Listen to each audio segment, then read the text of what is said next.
கோட்டையில கொடியேத்துறத பார்க்க வந்திருக்கிற பொதுமக்களுக்கு தினத்தை கொண்டாடிக்கிட்டு இருக்கிற என் நெஞ்சில் குடியிருக்கும்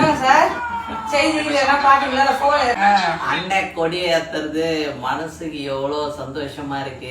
முதல் முறை எலெக்ஷன்ல நின்னு பிரச்சாரம் பண்ணி முதல் முறையாக தேர்ந்தெடுத்த நம்ம ஜோசப் விஜய் அண்ணன் சிஎம் வந்து கொடியேத்துறாரு கோட்டையில. வந்து நிறைய பேர் சொன்னீங்க அப்படியே இப்படி கண்ணை மேல பார்த்துட்டு சல்யூட் அடிச்சு இதெல்லாம் கண்ணு கூட்டுது சூரியனாவே பார்க்க முடியல அப்படின்னு.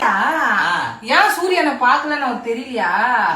சூரியனை அவர் பார்த்தா அவரு அதிர்ஷ்டத்துல மட்டும் சூரியன் உள்ளாட்சி தேர்தல்ல வந்து ஜெயிச்சிச்சுன்னா அதனால கூட நான் பார்க்க மாட்டேன். என் மக்களுங்களை தான் பாப்பேன்ட்டு மேல பாத்துனேன் மக்களுங்க பாத்துனேன். அது எப்படி சொல்றது, கொடி ஏத்துறதுல நடைமுறை கொண்டு வந்தது கலைஞர் ஐயா தான். அதுல வந்து எந்த தாத்தா ஏன்னா வந்து கலைஞர் ஐயா வந்து நிறைய நலத்திட்ட உதவி சரியா என்ன மாதிரி ஆளுங்களுக்கு வந்து மாற்றுத்திறனாளி வந்து ஒரு ஐடென்டி கொடுத்தவரே கலைஞர் ஐயா தான். அதெல்லாம் எதுவுமே சொல்ல.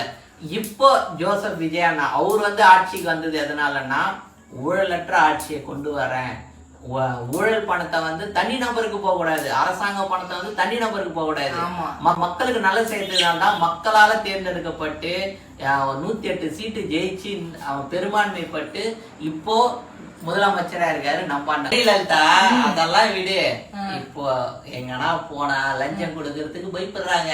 ஆமா, நீ பேசும்போது எங்க லஞ்சம் ஊழலற்ற ஆட்சி நடக்குதா நடக்கலையா? நடக்குது. மக்கள் பணம் மக்கள் கிட்டேதான் இருக்குது. பார்ட்டி ஃபண்ட் எல்லாமே மக்கள் கிட்டேதான் இருக்குது. எங்கேயும் யாருக்கிட்டயும் போல. நீங்க வந்துட்டீங்கன்னா ஆனா போயிடும்.